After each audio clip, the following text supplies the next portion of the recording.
პირველი ვიდეო. ეს არის პირველი ვიდეო. პირველი არის YouTube-ზე რაც დავდევი, მაგრამ ეს დაახლოებით არის მეოთხე ჩაწერა. პირველ ჩაწერაზე კონდიციონერის მაისმა და მეორეზე ბუზე შემოფინდა, იმიტომ რომ უკანა ოთახში გაფუჭებული არის ბადე და წერები არ ჩიდებიან გარეთ ისეთი ხურა და თბილი ოჯახია, რომ აი ჩვენც უნდა შემოვაგო. მოკლედ, პირველი ვიდეო გახავთ დონ ვასკასთან ერთად, აი ამ ქმნილებას, მე დავარქვი ბატონი დონ ვასკა, იმიტომ რომ ყველას გესწრებათ ალბათ ნადირების სეზონი. დღეს ვისაუბრებ ისეთ რაღაცეებზე, რაც წესით ყველას შემჩნეული გექნებათ, მაგრამ ყურადღება რომ მიაქციოთ მეთქი მოგატყუება, ხარ მიიქცევია ყურადღება უეჭველი, მაგრამ მე მიმოქცია და არ გეტყვი. პირველი მე ასეთ რაღაც, ესეთ ფაქტს გავუსვამ ხას, რომ ალბათ ყველას გამოგვივლია ზამთარი. ცივი. გაციებული. ალერგიულიც კი, ალერგიული უფრო გაზაფხულისკენ, მაგრამ მოკლედ ყველას გაჭედვია ცხური ერთხელ რა, რომ გაცივდებით მე ან ალერგია რო გიქნებათ მე, ყველას გაგაჭედებოდა ცხური ერთხელ მაინც რა.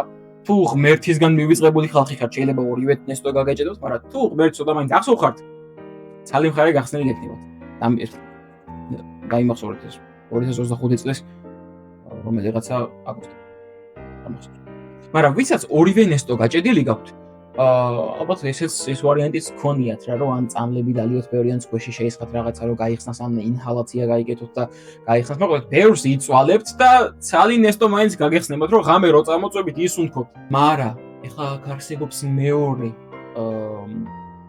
ნეგატიური მხარე. ძალიან კომფორტულად რო წამოწვევი და თავი რო ბალიშზე კიდევს, მაგრამ ის მხარე რომელიც ბალიშზე კიდევს და თან ცხვირიც მოყვა ამ ყველაფერს, თუ მეტუმეტეს დიდი ცხვირი გაქვს, აიჭედება რა და კიდევს ბალიშზე, მაგალითად გახსნილი გაქვს მარჯვენა ნესტო, კიდევს თავი მარჯვენა მხარეს. ცხვირი მოგაჭყილდა და ვეღარ სუნთქავ, ის ანუ რა მნიშვნელობა აქვს, რომელი მხარე გიქნება გახსნილი. ესეც ხარ და რაღაცა დებილობებს აკეთებ, რომ შენივე თავი დააჯერო, რომ შენ მარჯვენა ნესტოდან სუნთქავ, მაგრამ ჩემ ფეხებს სუნთქავ, იმიტომ რომ ბალეში გაქვს ჯარბობილი და რა გინე რო ხა. ეს ცოტა ისეთი ფაქტი იყო რა, ალბათ ყველას გექნებოდა თანახი. შემდეგი რაც საკმაოდ ნერვებზე გამავალი ფაქტია და ალბათ ზოგიერთები დაკვირვებები ხართ კიდეც არის ხალხის ისეთი ტიპი სოციალურ ქსელებში, რომელიც სურათს რომ დადებს, მაინც ბევრი ლაიქი არ აქვს რა, მაგალითად საერთო ჯამში ყავს 3000 ფოლოვერი, იქით აფოლოვებს 200 კაცს, ეს ამათი ფანია, მაგრამ ბოლოს სურათი დადეს და სურათზე მხოლოდ 4 საათში 20 ლაიქი აქვს. ტრაგედია მეგობრებო. ეს არის იმ ხალხის ტრაგედია, რომელსაც გონია რომ თავი რაღაც მაღლა უნდა აგდონ და ეგოს უფლება უნდა მისცენ რომ ჭერი გაწყვიტოს. მაგრამ ბოლოს 20 ლაიქს აიღებენ Facebook-ზე ან Instagram-ზე. ამ ხალხს აქვს ერთი ესეთი ძალიან მარტივი, შეუმჩნეველი და ბეტმენივით ლაიქ მდიდარი მახინაცია. როგორც კი მიხვდებიან რომ რაღაცა იცი, ჩემი პოსტი არ გავარდა. მარტო 10 ლაიქი აქვს, 20 ლაიქი აქვს ამ 3000 გამოწერში. ჩემი ფეხები 3000 გამოწერში აგინა რო ნახევარი ნაყიდია. 3000 გამოწერში არ გავარდა, მხოლოდ 10 ლაიქი აქვს, 20. ადგებიან ძალიან შუმად ესე ამ პოსტს აიღებენ და გადადებენ სტორიზე. ოღონდ სად იცით? ისეთ ადგილას, სადაც შენ ხელი ყველა ვარიანტში მიგიწვდება.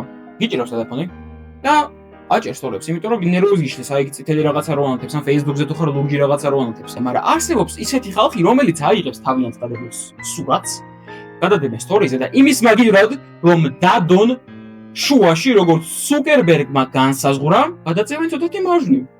რო იცი რა არის, აი აქ წკაპ რო ვაკეთებ, მაგრამ აი აქ ვაკეთებ და აქ ვიყურები. წკაპ. ხო? აი აქ რომ მიდიხარ, დაგეჭირება ამ სტორიზე შემთხვევით გადახვალ ამ სურათზე და ორჯერ რო დაიკლიკებ. ისე დაგელაიქება შემთხვევით, რომ ვერც მიხვდები, რომ შენ ამის სურათი დაალაიქე. მაგრამ შენ რო ამას ძალიან გვიან მიხვდები, ჩემი ფეხების წამსვლელი ხარ მაგალაიქის მერე, იმიტომ რომ შენც ხო ეგო გაქვს ეხლა რა რაღაც თავს ხო არ დაიმდაბლებ ამ ხალხმა თუ დაალაიქებ, არ კვერცხებიანად დაალაიქებ, არ მქონდეს მაგის ტრაკი, რომ იცი რა არის, მე სურათი დაველაიქე. Facebook-ი. და ეხლა გეტყვით Facebook-ზე რა ხდება? Facebook-ზეც სტორიზე აზიარებენ, მაგრამ რაღაცა პატარა დეტალი აქვს შესვლილი რა. აი ეს Instagram-ზე არ ხდება, მაგრამ Facebook-ზე ხდება. ოდესაც სურათს დადებენ, ამ სურათზე თაგავენ დედამის და მამამის. იმიტომ რომ გამორიცხული ამბავია მსოფლიოში, არა, მოდი საქართველოს ჩარჩოებში დავრჩეთ. გამორიცხული ამბავია საქართველოში არსებობდეს მშობლების კატეგორია, რომელსაც Facebook-ზე საერთო ჯამში 1000 მეგობარზე ნაკლები ყავს. ამ 1000-დან 300 დამლაიქებელია და შენ როდესაც დადებ ამ სურათს დედაშენს და მამაშენს თაგავ ავტომატურად შენი ლეილა მამი და იქიდან ხედავს ამ სურათს, იმიტომ რომ შენ მეგობრებში არ ყავს და დედაშენს ყავს და მამაშენს. იმიტომ რომ შენ არ გინდა Facebook-ზე ბევრი სანათესაურო ყავდეს ყოფდები რა. არც მე არ მყავს მართალია, მაგრამ მე არ ვთაგავ დედაჩემს და მამაჩემს დადებულ სურათზე. ჩემი 20 კაცია, გაიხარეთ. ხო, მოკლედ. სერიოზულად. თაგავენ და ნუ ეხა ეს შობლის რაღაცა ბიძაშვილის გარემარბი რაღაცა ის. ეს რომ ნახავს აი ამ სტორის დედა რამხელა გასტილა ლეილაშვილი და დაგილაიქებ სურათს, მაგრამ შენ თუ ძალიან ტყუიანი ადამიანი ხარ, აქ კომენტარებს გათიშავ, რომ მხოლოდ ლაიქები გამოშეს და კომენტარებში მხოლოდ შენი სადაქალოს კომენტარები ჩამდგეს. ან წაშლი მაქსიმუმ რა მინიმუმ. რომ აი ეს კომენტარები აღარ იყოს და ბუკას სიცოცხლე აი ეს მე პირველ აღარ იყოს, მაგრამ იქ ხო შენი დაქალების ეს მაგაცების სურათია, დაქალების შემთხვევაში ვაუ, ანათებ, შოკ, მაგაცების შემთხვევაში აუ რას გავხარ, შეჭ, წაშალე. შემდეგი ესეთი სიტუაცია ყველას გვექნება ნანახი რა. იმიტომ რომ ყველას გვაქვს სოფელი, ან რავი, სოფელი არ არის, მაგრამ რაღაცა ხო იყიდეს შენება გარეთ აგარაგის პონტში. გამორიცხული ამბავია ამ სოფელში არ იყოს მდინარე. გამორიცხული ამბავია. და თუ სოფელში არის მდინარე, ამ მდინარეს აქვს ერთი ნაწილი, სადაც ყველა იკრიბება ხოლმე. მაგალითად, მე გახლავთ სენაკიდან და სენაკში გვაქვს ესეთი მდინარე, ტეხურსკი, ტეხურა და ხალხი იკრიბება ეგრეთ წოდებული მოქალაქეების ხიდის ქვეშ. მას მაღალი ხიდია ხდებიან და იქით რაღაცები. მაგარია. მდინარეა, მაგარია, ხალხი იკრიბება, ბანაობს, ცურავს რაღაცა ერთობიან. მაგრამ არსებობს აქ გამონაკლისი კატეგორია, რომელიც აბსოლუტურად ყველა მდინარეზე არის განუსაზღვრელად რეგიონისა თუ რაიონისა. ჯიგარი, რომელიც მოდის საბანაოდ, ოღონდ მთელი საბანაო ატრიბუტიკით. შამპუნი, საპონი, რავი, შტოპანცები ისედაც მოგაფარა. რავი, შეიძლება საპარსიც მიიტანოს, არ ვიცი, ბოლომდე არ დავკვირვები ვარ იმ კაცს. ჯიგარი ხალხი, რომელიც საბანაოდ ჩადის, ოღონდ ბანაობს, ისე გეგონება სახში წყალი არ აქვს. შეიძლება მართლა არ აქვს, მაგრამ თუდახანი შეიკავე ხო? ოკეი, მოაგვარე რაღაცა შენ თავში. მაგრამ მაინც ხარ რაღაცა ის შეურაც ყოფილი და ეგეთი რო არ გამომივიდეს. ამ ხალხის რაღაცა დადებით მხარეზეც ვისაუბრებ რა. ამ ხალხმა ზუსტად იცის სად უნდა იბანაოს. ხალხი თუ ბანაობს აი აქ და წყალი არის გამდინარე აი აქით, გამორიცხული ამბავია ეს ჯიგარი საპონით და შამპუნით მივიდეს და აი აქ იბანაოს.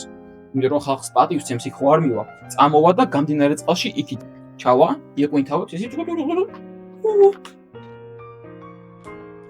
გაატანს წყალს თავის იმას, რა ქვია, ოფლს. ეს წყალი მართალია მე იქით კიდე მიდის და იქითაც ხალხი ბანაობს, მაგრამ ხალხს ხო შორს არის ეს აქამ სანამ იქამდე მივა გაიფილტრება. ეგ არის ბუნება, არ იცით თქვენ. ხო. დღესთვის ბოლო, არ გვინდა ფურცელი, ამაზე ჩემი თვისაუბრებ. დღესთვის ბოლო ხალხის კატეგორია, რომელიც მინდა რომ ესე გამოუკვეთო და საბოლოო ეტაპი დაბუთმო, არის ხალხი, რომელსაც არ აქვს სოციალური ქსელები და სოციალური მედია, არ აქვს Facebook-ი, Instagram-ი, TikTok-ი, Twitter-ი, არც მე არ მაქვს Twitter-ი, მგონი მარტო იმას აქვს, Donald Trump-ზე არავი არ ხდება Twitter-ზე. აი ასეთ ხალხზე მინდა რომ ვილაპარაკო. ანუ ჯერ რატომ არ გაქვს სოციალური ქსელები, რომელი მისტიკა შენ გავხარ? და ხო, კიდე აი ესეთ ხალხი, ვისაც მარტო WhatsApp-ი გაქვს რა. მე რო წუწუნებ, რომ იცი რა არის მე ძალიან დიდი ხანია მინდა რომ ეს შეყვარებული, მაგრამ არაფერი არ გამომდის გოგოებთან, რა ვქნა, რა გავაკეთო? იცი რის იბრალია? იმიტომ რომ არანაირი სოციალური ქსელი არ გაქვს. აი შენ რომ მიხვალ და აი გოგოსთან რომ მიხვალ და გინდა რომ გაიცნო. ვეუბნები რომ გამარჯობა გოგონა, შეიძლება გაგიცნო. ისიც გეტყვი რომ იცი რა არის? კი, მოდი სადმე დაგამატებ და ვიმესიჯოთ. სად დაგამატო? WhatsApp-ზე. აი WhatsApp-ს რო ეტყვი, მანდ დამთავრდა ყველაფერი ზაუ. WhatsApp-ზე ხალხი მესიჯობს ბიზნეს პარტნიორები და ბარიგები. ეს ორი არის მარტო იმაზე, რა ქვია, WhatsApp-ზე გამორიცხული ამბავია, სხვა ნახო ვინმე. ან ძალიან მნიშვნელოვანი რაღაცა ბიზნეს თემა და რაღაცა თანამშრომლები საუბრობენ WhatsApp-ზე, ან ბარიგები. ბოლო იყოს, მოდი ეს არ გვინდა მithla ბარიგი რა. მადლობა ყურადღებისთვის. საბოლოოდ რაც შემიძლია გითხრათ არის რომ მაქსიმუმ რჩევა დავტოვო. გაშალეთ ფრთები, სანამ მიწაზე დანარცხებულ ხართ მეგობრებო. იფრინეთ. სამყარო თავისუფალია.